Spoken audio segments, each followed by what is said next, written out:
Welcome to Tub Talks with Damon. My name is Matt, and on today's special episode of Tub Talks, we're flipping the script, and I'm going to be asking Damon the questions. What? I know. What? I know, but I think Why? you need to talk about yourself. We need to hear about you. Well, I'm happy to talk about. See, I do this show because I think other people are a lot more interesting than I am. Interesting, actually. I was going to ask you right off, why Tub Talks? So, Tub Talks for me came from a growth from the program that I wrote about last year. It was called the 50 Lessons of 50. For me, when I turned 50 years old, what are the things that are helping me in this life feel peaceful, feel purposeful, feel pleasurable? And I wrote a series of essays, 50 essays about this. And so to me, that was such a, it felt very releasing. I felt like I got a lot out of my mind, got a lot out of my spirit. It's still up at 50lessonsof50.com. And then really wanted to take it to the next step. It was enough like, okay, so now I've said my point of view. I want to hear now from other people. You know, I live in New York City, the best city in the world, the most interesting people in the world. What if I could get a bunch of people to tell me their stories, their struggles, their obstacles, how they've overcome difficulties in their lives, and talk about these ideas of mental health and spiritual health and sexual health and social justice and even things like taxes and gaming and the leather community and the kink community and sobriety and all these things that so many people I know are experts in, that I wanted to hear about their journey as well. So that's really where the Tub Talks came in, was this idea of like how to do interesting interviews with people who amaze and inspire me, but have them all be naked. Awesome. Because what's the point of doing interviews with clothes on at this point? I'm 50, you know, once I turn 50, it's like, I don't want to do bullshit interviews with clothes anymore. I've done a lot of bullshit interviews with clothes on. I don't want to do bullshit interviews with clothes on anymore. I just really don't. Yeah. So it's like, if I was going to do this, it had to be more open. And actually, you inspired me in a lot of ways, because I know that we've talked in these Tub Talks about a lot of the work you do. I think people are often more vulnerable and honest and transparent when they're naked. And so that was part of the intention here. It was like, I want to have open, honest, real conversations with people naked in a bathtub. Because people are going to be more honest with me. Yeah. And my penis gets moisturized by the bubble bath. There you go. So that works. There's that. So you mentioned recently turning 50, and I want to get there eventually, but I think your life is fascinating, and I want to give the folks at home a chance to get a little glimpse into that. Okay. So my first question for you is, you're a marriage and family therapist. How did you get to be a marriage and family therapist, and what's that like? What's life as a marriage and family therapist like? Well, it's actually not that exciting, which is why. But I mean, it is exciting because I love it. I absolutely love it. So I have always, when I say always, like from age 5, wanted to be a therapist, wanted to work in that capacity of healing and help. Thank you, Deidre Hall. Because, you know, I was kind of inspired by Marlena Evans on Days of Our Lives. That was how I learned what a therapist was and learned what a therapist did, and wanted to always remember, like, wow, that's what I want to do. And always wanted to do that as a kid. Yeah. And as an adult. So marriage and family therapy is only one of many, many ways to provide clinical therapy. But I chose that as my route because that was what a graduate program in San Francisco was offering. The graduate program was called New College of California. Sally is no longer with us. But my undergraduate training in psychology was at UC Santa Cruz. And in that respect, it was a very disappointing academic program because it sucked. It was not good. It was not fulfilling. The whole focus of that program was about doing research. And I wanted to do clinical practice. So I really got nothing from that, from undergrad. I knew that if I was going to go to grad school, when I went to grad school, I really wanted it to be about the art and skill and love of working with people in a clinical practice. But I've also always believed that therapy was a conduit for equality and social justice. And so, and that this whole idea that there is such a thing as disorder or mental health was construed to oppress certain groups and marginalize certain groups, that our society was constructed against othering people through the lens of mental illness and disorder. So there was this program in San Francisco that really spoke to that, called New College of California. They said, we don't just only talk about the theories and orientations behind psychological practice. We also look at the society that creates and sustains mental illness and who benefits from that, who profits from that. When I read that description, I'm like, this was tailor-made for me. And I was like 24 years old. This was absolutely where I wanted to go. This is where I wanted to learn. And it was almost incidental to me what they were training you to do. They were training us to be marriage and family therapists, but they could have trained us to be anything. As long as it was that framework of education, I would have gone along with anything. Right.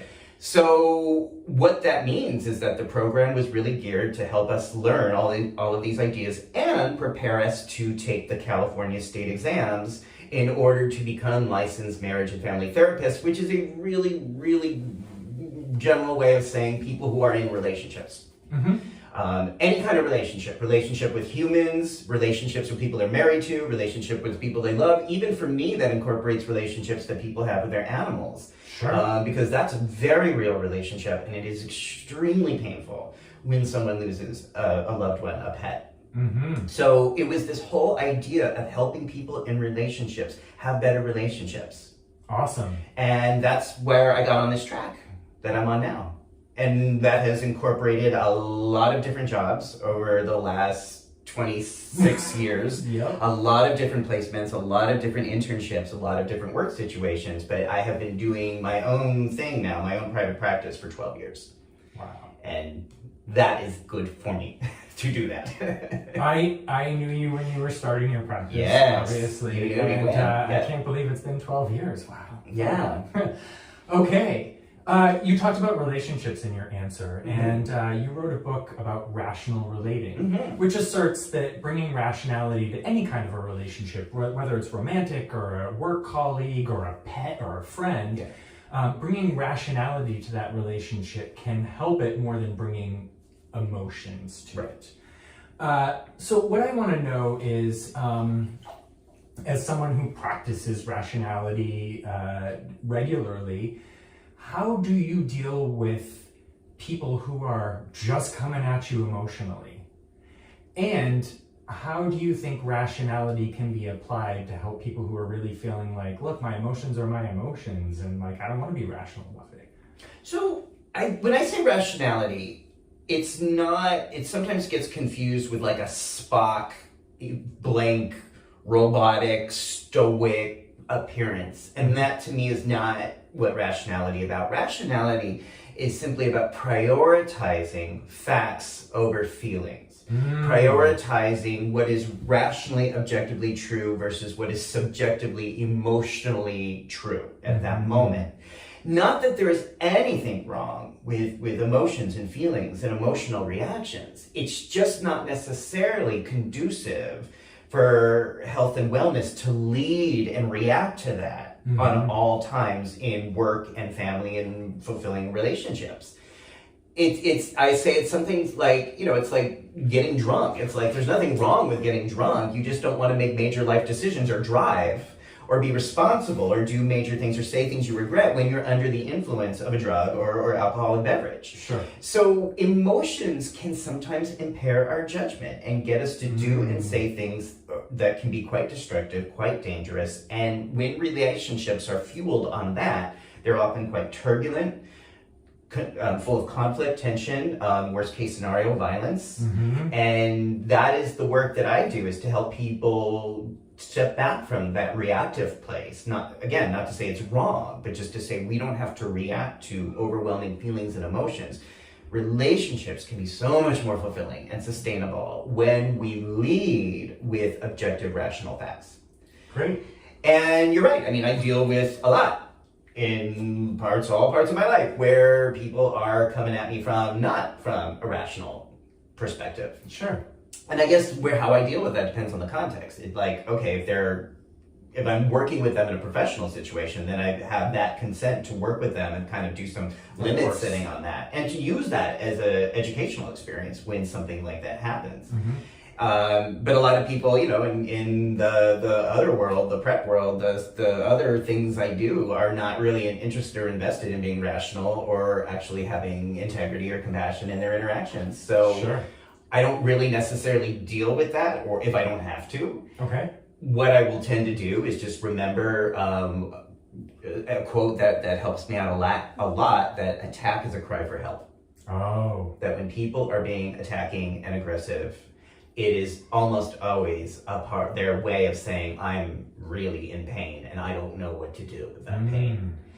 That helps me calibrate a little better, so I have a better idea of what to do or what not to do in that given situation. It sounds like you can find some compassion for people in those moments because you recognize that maybe reacting from their emotions and being however they're being isn't really them right there. It's like you said, being under the influence, right? They're under the influence of emotions, and hurt people hurt people. Sure. And I do try to remember, now I'm not saying I'm perfect at this, but I really try not to react from that place when that's coming at me. And it sounds like what you're saying is rationality is not a cold sort of factual kind of, I don't know what to say, but it's not coming from cold facts in favor of emotions, but maybe using facts first to help take some of the sting out of feelings, right? Okay. Right. So it sounds like there's space for both feelings and facts, but they are not the same thing. Absolutely.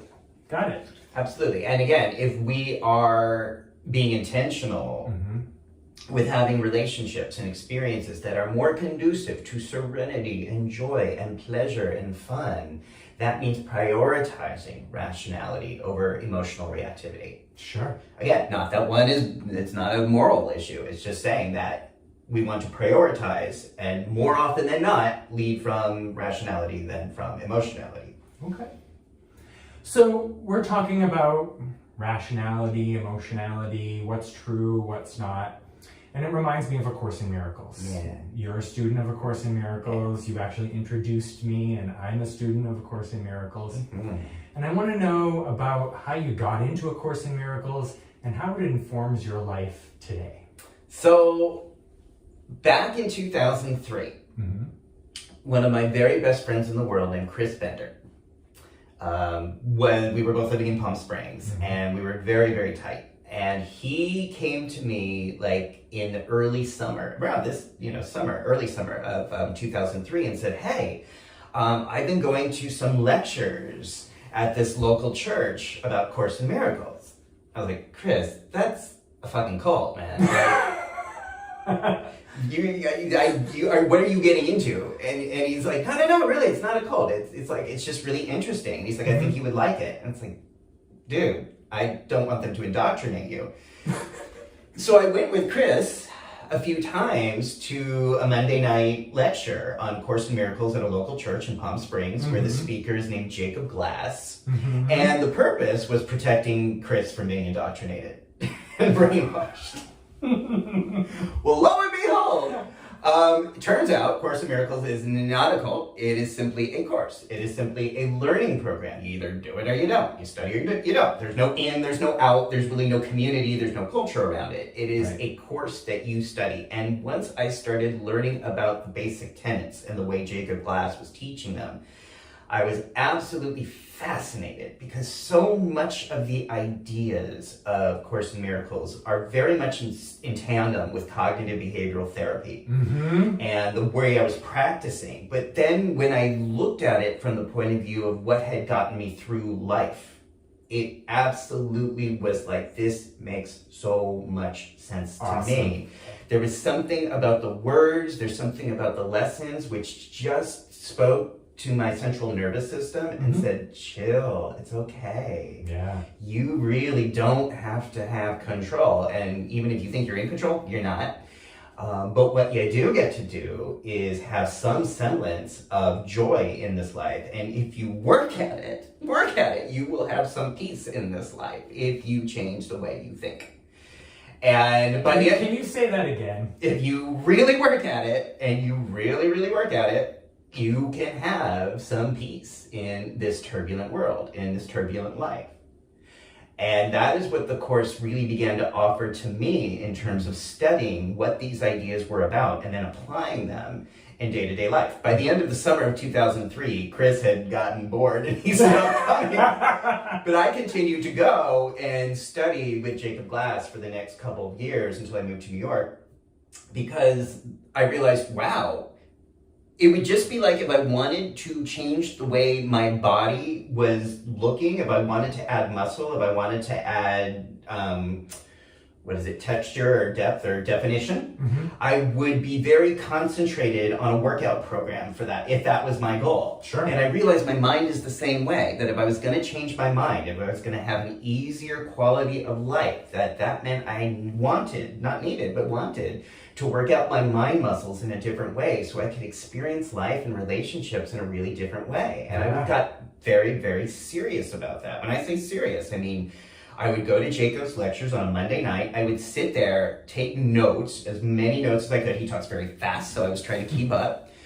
And then I would look over those notes. And then, to the best of my ability, on Tuesday or Wednesday, I would write in my journal the notes, the lecture that he had given. As much of it that I could read of my notes and as much of it as I could decipher. Then, on Thursday or Friday, I would go back to those notes and pick out the 10 points that I thought were most relevant to what I'm dealing with today. So I would, by Friday, every day was working out the mind a little bit. And usually by Friday, I would have 10 points that I thought, if I could focus on these 10 points, if I could just increase my capacity to understand these ideas 5% more, I'm going to have an easier day. I'm going to have a much better life. Yeah. And I would do that over the weekend. And then Monday would be the lecture again, and there'd be more to learn. And I was just really disciplined with that mental health program for a couple of years, and it helped. Yeah. So that's what Course in Miracles. So again, it's what I call as a student of Course in Miracles is that it continues to be a resource, a text that helps me to cope with shit today, with life today, with the thing we call the world today. Yeah. And it comes in handy a lot. Yeah, I mean, as you know, I started doing it. This is my third or fourth time going through it. It's great because you can practice it again, because it does require constant practice. You don't choose to be happy one day and then that's it, right? Right. It is just like any other muscle in your body. Your mind is a constant muscle to exercise. We don't say, well, I brushed my teeth in my 40s, so I don't have to keep doing that in my 50s. It's like, no, if you actually want to have good dental hygiene, you're going to have to brush your teeth several times a day for your entire life. Yeah. And mental health for me is the same exact thing. The difference being, it gets easier as I get older. Or it gets more natural. Like my mind muscles work more naturally, more organically now, and the older I get, the more they work in favor of that. Right. Whereas, as we get older, sometimes our bodies it's harder to keep shape. It's harder to, keep our bodies regulated. But the mind muscles seem to get more easier to work with as I get older. Sure.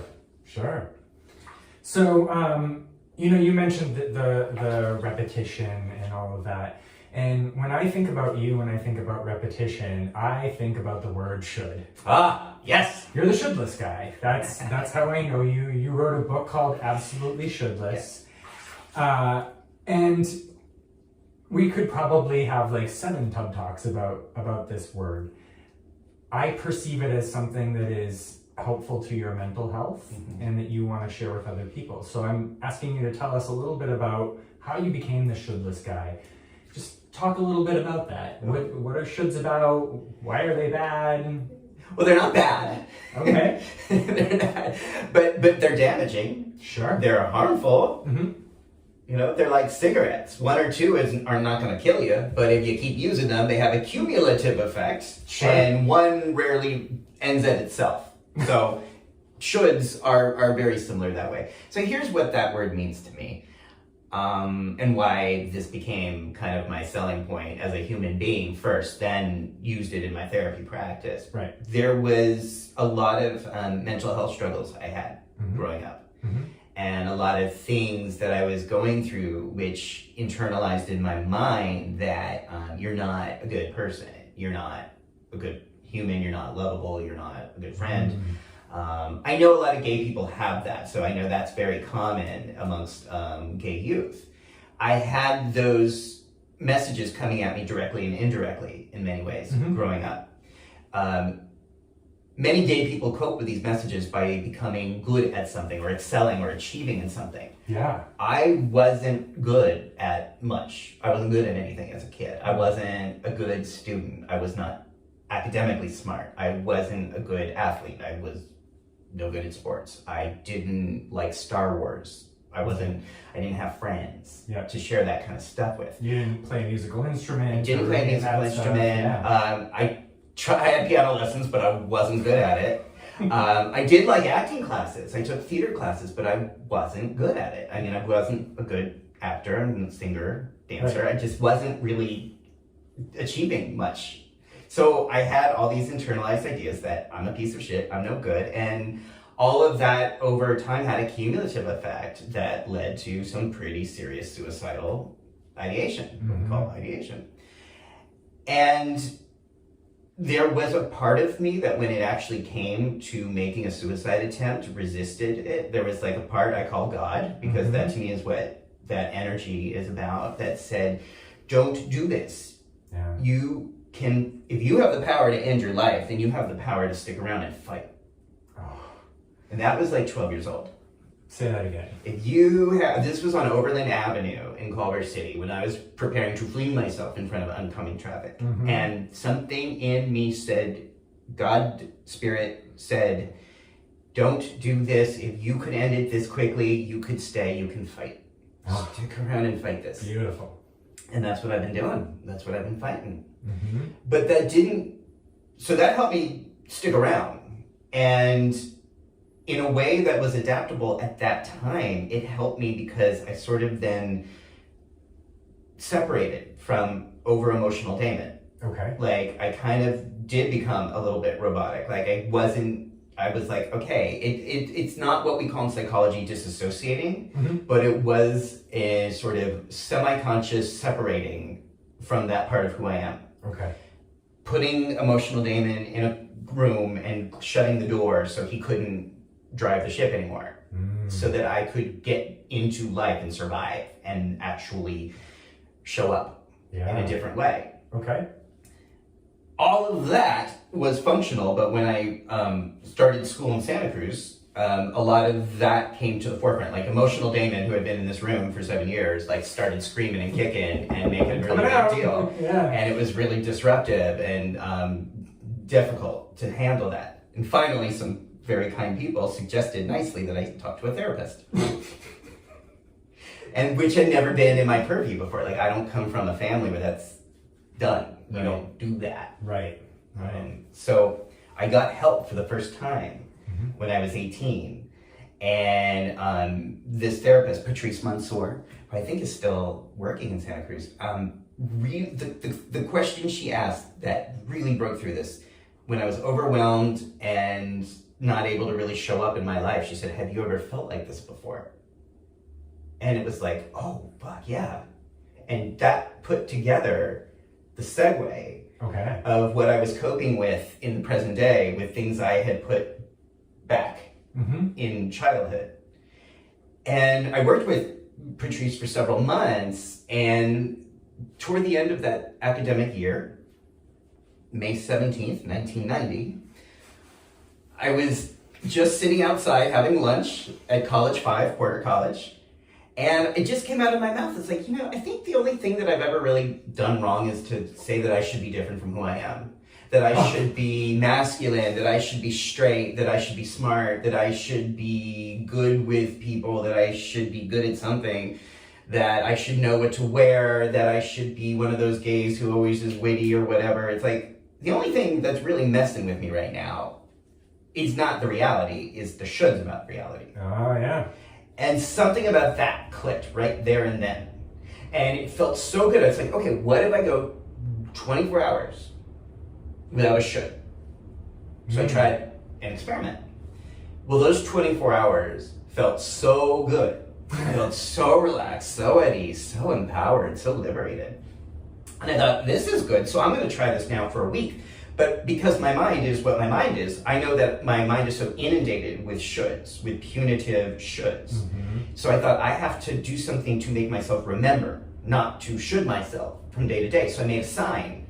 It was like, in the San Francisco Muni, there were signs on the bus that said no soda, no food, no stereo, no spitting. Yeah. And it was all these signs, with a red line in circles. So I thought I made a sign that had the word should and put a circle around it with a circle with no shoulds, which later became the cover of the book. Yeah. And so I went around Santa Cruz campus for a week with the sign around my neck. And, Santa Cruz is a place that's pretty groovy, and a lot of people were really interested in asking about that. And I found the more I talked about that with people, the more people were interested, thought that was a really good idea, started practicing that in their lives, and coming back to me a few days later saying, oh my God, how good was that? Going a few days without shoulds, that was wonderful. And in my life, it was feeling wonderful, and the people around me were feeling wonderful, and that's kind of how I loosely became known as the shoulдлess guy. And continued to carry that in my life, in my personal life, and then started integrating that into my professional practice once I started doing clinical work. And what I found is no matter who I was working with, or where they were, or what part of the country, or what mental illness, or what issues they were dealing with, eliminating the shoulds helped. Yeah. And that's kind of how that became. It absolutely does help, and it's something that I want to share with people who are watching. Absolutely Shoulдлess is an amazing book. It's a quick read, but it shares a lot of information that helps you process a little bit about why should I drop the should, right? Yeah. Why would you want to? Right. And the interesting thing for me was the concept of should supposes that there's some invisible panel somewhere making up all of the rules and setting reality and how it's supposed to be, how it should be. So the other, sorry to interrupt, but that was the other please. Part that was crucial in this was feminism, was women's studies, because I was almost going to be a women's studies major in Santa Cruz, because so much of that was about deconstructing societal shoulds. Of saying, how do you know what you think is true? How did you learn what you're calling true today?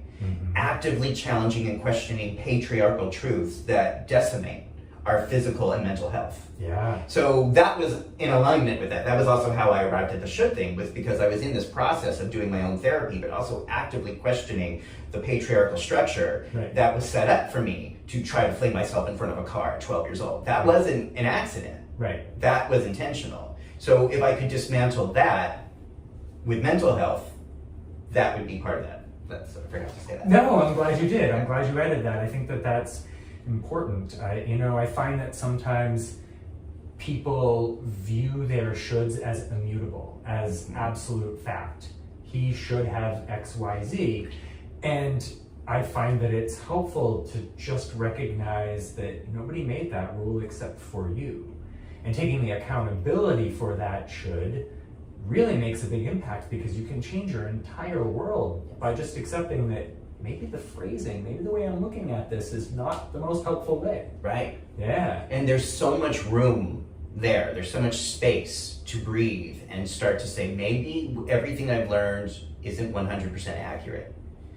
If people could just do that, just assert that question, maybe some of the things I'm telling myself that are harmful are not true, or not objectively true, or not cross-culturally accurate or consistent. That is the beginning of mental health and alleviation of pain and suffering. Yeah. Beautiful. Yes.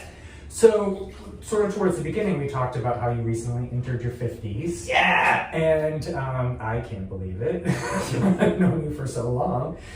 I want to hear about how being 51 now is different than what you expected when you were younger, say maybe 21.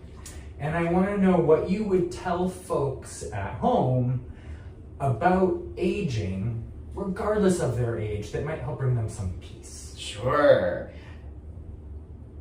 I thought 51 was old. I remember my parents turning 51, and they're very youthful and vibrant. But I do remember, when they were both turning 50, it was just like, oh my God, that is so old.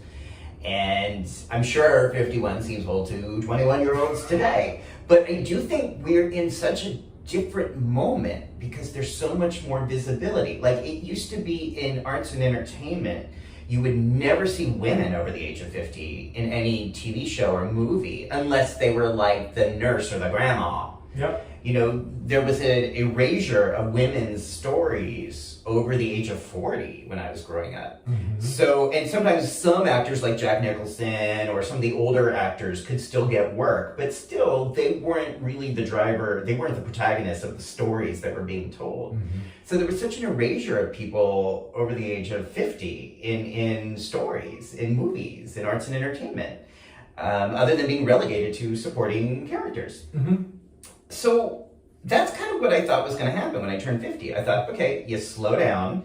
You don't really have a life of your own, but hopefully you have some peace and you can kind of chill and you get to be a supporting character for the other people in your life. And that's kind of where it goes. For the youth. And you're probably not going to be really physically active or ambitious professionally and very sexually active. Right. Like, that's just kind of what I thought 50 was going to be like. A lot of that changed when I lived in Palm Springs. Mm-hmm. A lot of those myths were busted big time because I moved to Palm Springs when I was 29 years old. And I lived there for 5 years. That's where we met. Yes, it is. And in that time, I got to know so many people, men and women, straight and gay, in their 50s, in their 60s, in their 70s, who were so vibrant and having so much fun and still working hard in their lives and having a lot of sex, a lot more sex than I would. I can think of some we have people some in friends who particular. were like this couple in their 60s and they were getting laid all the time. Yeah. They were having so much fun. So I got to see that, when you turn 50, when you get older, you don't have to slow down. You don't have to stop working hard. You don't have to stop fighting for the causes you believe in. And you don't have to stop getting fucked every night of the week. These are still available to you as you age up. And I'm so grateful to all the people who showed me that. Yeah. And I guess that's also why I talk about this now, because they were so generous for me to role model that I want people to know that today. It's like, I'm 51 and I'm feeling more fucking stubborn, determined, and purpose, and having a lot more sex now than I certainly was 20 years ago. Yeah. Yeah. So wait, did that answer the question? That's what I thought it would be, but the reality is so different. The reality is different. Yeah. Yeah. You know, and I do, like, I know people like are down on Madonna a lot, but I give Madonna a lot of credit for being one of the women who trailblazed this vitality. I remember I saw her in concert when I was 19 and she was 30, and I remember saying, oh, okay, if that's what 30 is like, I think turning 30 is going to be okay. Yeah. Right? And then as I was turning 28, 29, and she came out with Ray of Light, and she was 40, and I'm like, wow. She is so artistic and really in this ethereal space at that time. And I'm like, if that's what turning 40 is about, I think I'm going to have a really good time turning 40. And so on and so on. As she is progressing in this world, as she's turning older, some people may question some of her artistic decisions, but that spirit she has, that energy she has, that defiance she has, still inspires me now. Beautiful. Yeah. Beautiful. So, I have a couple of sort of quick questions as we're wrapping up here. My first kind of quick question is, who are your heroes? You! Oh, thank you. But aside from me. Aside from you. Okay, well, we have Cher Duck. Mm-hmm. So from the very, seriously, literally, some of my earliest memories were watching Cher. Sonny and Cher, the Cher Show, the Sonny Cher Show, the different incarnations. Recognizing, identifying that to the point when I thought I was Cher. And I don't think that was true. It is true today. But I would put, my mom remembers, I would put a dish towel on my head and run around the house telling everybody I was Cher. And, that was like, okay, because I've always felt camaraderie with her. And again, she's one of these people in my life when I have felt down and out, when I have felt helpless or I couldn't see a way out. She would do an interview or give a talk or say something that would absolutely inspire me. It is because of Cher that I came out as gay in high school, because when she won the Academy Award for Moonstruck in April of 1988, she gave an interview to Barbara Walters. And Barbara Walters said, aren't you afraid that people are going to make fun of you? Aren't you afraid they're going to laugh at you? And Cher said, yes. I don't like it. It hurts me when people make fun of me. It hurts me when people don't understand what I'm about. But I've got to be true to who I am. I only have this one life to live. This is not a dress rehearsal. And I'm not going to live this to try to, appease other people or to make, not to be who I am. And when Cher said that in 1988, I had never heard anyone articulate that before. And I thought, okay, that is exactly the energy I want to embody, and started slowly coming out to people throughout junior, senior year of high school. Mm-hmm. This was before social media, so you really have to do it one by one. My other heroes are my mom. My mom is just such an amazing person. I'm so lucky she is my mom. She inspires me. She's amazing. She's tough, she's fierce, she's funny, she's intelligent, and she has the biggest heart of anyone I've ever known.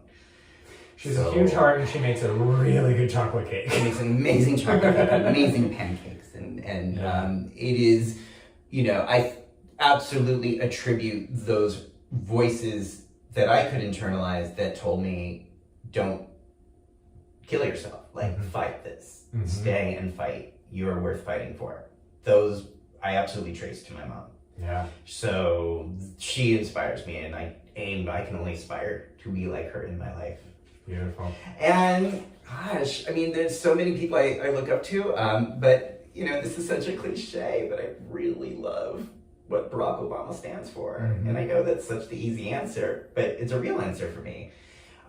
His work, his life, his legacy, his integrity, even when things are rough, even when people are saying horrifically cruel, insensitive lies about him, at least from the appearance, he doesn't get his feathers ruffled. He doesn't get thrown off. He maintains rationality, stability, equilibrium, and figures out what to say or do to react. And even he'd be the first to say it wasn't always the right decision, but he is always open to learning, speaking, and living life with passion and integrity. And I do look to him and his words and his writing for guidance a lot.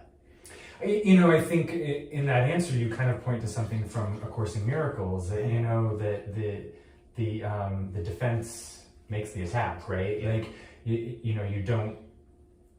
mount a defense against an attack, and you have to declare that it's an attack. And he seems able to recognize that people might be saying things, but it's not an attack on him. Yeah. And that's different, right? Right. We can disagree without being disagreeable. And that is certainly something I have incorporated in my life. Just he said it much more succinctly than I ever did. Yeah.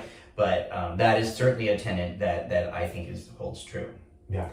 And when I got to meet him, I have to throw that out. I did. So one of the greatest experiences and validations of my life was getting invited to the Obama White House and shaking his hand. And that came as a result of the prep work that I was involved in. And why that was so, aside from just the fact that, oh my God, this is amazing. Remember I told you as a kid I wasn't really good at anything? Yeah. What I found through psychology and through my career in working in the field is that I found my voice. I found something I'm good at. I'm really, really good at this.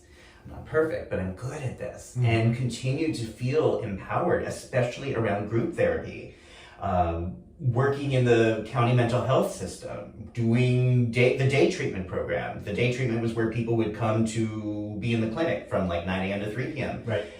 Fusing mental health, therapy, education, information, and making it creative and entertaining. I'm good at that. I know how to do that. I love doing that. That was when I was like, I'm good at this. And I started using that. And when I started having opportunities to speak about prep, it was that momentum of just knowing that I know how to do this. I love doing this. And when that ultimately resulted in an invitation to the Obama White House, I got to go to his very last gay pride celebration in 2016.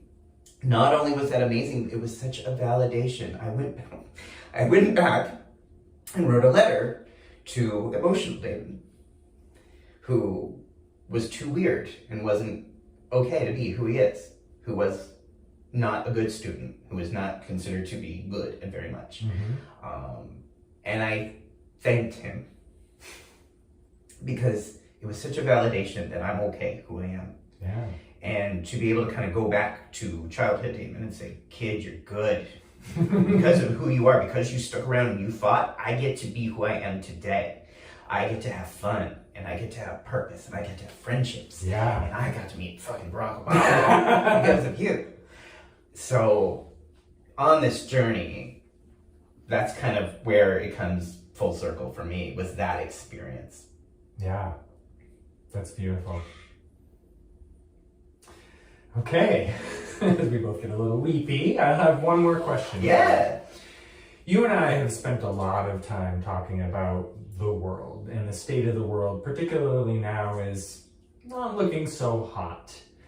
And we can debate what's reality and what's real and not real and all of that. But what I do know is that people are hurting right now. People are not feeling as much joy and peace as they might want to or be capable of. What's something that you would share with anybody that might help them feel peace or even believe in peace? Well, from a spiritual perspective, what's happening today is no different from anything that's ever happened in any other time in history. It is the domination of ego fear. And when I say ego fear, I mean what that translates into is excessive judgment, attack, criticism, shoulds, hatred, and a system of people who say that our lives matter more than your lives, that our lives are better, we are superior, literally, which is what we are seeing much of in this country right now, is a certain small group of white supremacists who are dominating facets of the legal system and the political system and using it to their own gains, who are using that power to try to make the rest of us feel like we are not good enough, that we are subhuman. So again, from a spiritual perspective, there's nothing new here. This is always what happens when we sustain and support the ego-based energy. In the actual world that we're walking and living in at this moment, in these vehicles called bodies, what I'm seeing today feels different from what I've seen in my 51 years. I feel like there's certain things that are happening at this moment that are unique. I have never lived through a time when there has been this much pervasive fear of a virus, meaning we're in our third year of COVID now. We're dealing with that which we are not historically accustomed to in our lifetimes. Other lifetimes were, but we're not. Right. The constant pervasive threat of COVID, on top of the existential threat of our democracy falling in the United States right now, and everything going along with that, the rollback of Roe versus Wade, marriage equality is likely going to be the next thing. Toppled all of that with the objective statistical increase of gun violence and murders that are happening at the hands of machine guns at this moment. Like, that's true. Like, that's a fact. That's happening. Yeah. So we are, again, not, in terms of that aspect, in our lifetimes, this is kind of new. And I have often said that if all of this shit had to fall in my lifetime, I'm really glad it's happening later in my life than sooner. Yeah. I think I have, because of Course in Miracles, because of the mental health work I've been doing, because of the way I work and care for my mind, I am more prepared to deal with this. I'm not saying I am prepared, but I'm as prepared as I could have been to deal with these kind of crises that are happening. What I believe is our key to maintaining a quality of life, since we clearly don't get a whole lot of say in the quantity right now, is to accept that. Like, I'm not here for the quantity. I want to live, unlike as a kid, I want to be here as long as I can, and with quality. Yeah. So what that means to me is that I will not allow anyone of any system to fuck with my mental health. They're not going to take that from me. They won't take away my joy. They won't take away my happiness. They won't take away my pleasure. They might take away my ability to get married. They might take away my legal freedom. They might actually kill me. What they're never going to take is my mental health. I will never give that away. And I haven't since that kid on Overland Avenue was going to fling himself in front of a car. That was when I resolved never to give away my mental health to anyone ever again. I wouldn't do it then. I'm not going to do it now. And that is how I work. That is how I'm dealing with the shit right now. And that is what I invite other people to consider on their journeys of trying to see, how do we make sense and find any facets or semblance of joy and peace and purpose in the middle of this turbulence that we're in at this second. Mm-hmm. Beautiful. Damon, it's been a pleasure, of course. For those of you watching, Damon and I have known each other for 18 years now. Which is a gift. It is a huge gift. That's why we call it the present. Yeah. But, I wanted today for you to get a little glimpse into Damon's life. It's just the tip of the iceberg, but what I admire most about you is how you have constructed your reality and how you share that and how you live it. And as you do, more people see the peace of mind and the happiness and the joy and sign up. And I know you to be somebody who makes a huge difference. The biggest difference you ever made for me was just by being you. Because when I looked around and I was like, well, there are parts of my life that aren't working. I looked at you and I was like, well, his life's working the way I would like my life to work. And it really helped me to think about what you were doing to make your life so wonderful and how I could do that. You led by example, so thank you. That is very much an honor, and I take that so seriously. That means a lot. And I'm really glad that I was available. I hope to be, that's again part of why I'm doing this, because I would like to be available to people. But the thing that you pointed out to me, and a couple of people have pointed out, is like, I don't mean to say that this is not like this comes easy to me. Mm-hmm. I'm doing these TED Talks and spotlighting other people because I think I talk a lot. But, it's like Dolly Parton often says, it takes a lot of money to look this cheap. And my version of that is that it takes a lot of work to be this chill. Yeah. It doesn't come easy. Yeah. It is more natural now in my mind, but it is still work. It is still a process. Yeah. And we are in this, you and me, mm-hmm. and my friends and our community, we are in this shit together. Yes, we are. And we can use that to try to figure out how we're going to get through this. Yeah, that connection and that unity, right? Ego, fear is fed by separation, right? Yes. That fear cannot live unless we see separation. Right, the perception of separation. Yeah. Right? Yeah. And that's, again, what the Course kind of often teaches, which is very hard to see. It's like, because we have bodies, we look separate, but if we can sort of tap into that light, that energy, that spirit that is in you, that is in me, and when we see that in each other, we strengthen it in ourselves. Yeah. That is our challenge. That is. Yes. Thank you so much for watching. Next Tub Talk, you'll be back over on this side, won't you, Damon? Unless the guest has a preference. Some guests have sides that they prefer. Oh, yeah. I never thought about that. Have a side. All right, thanks a lot. Thank you, everybody.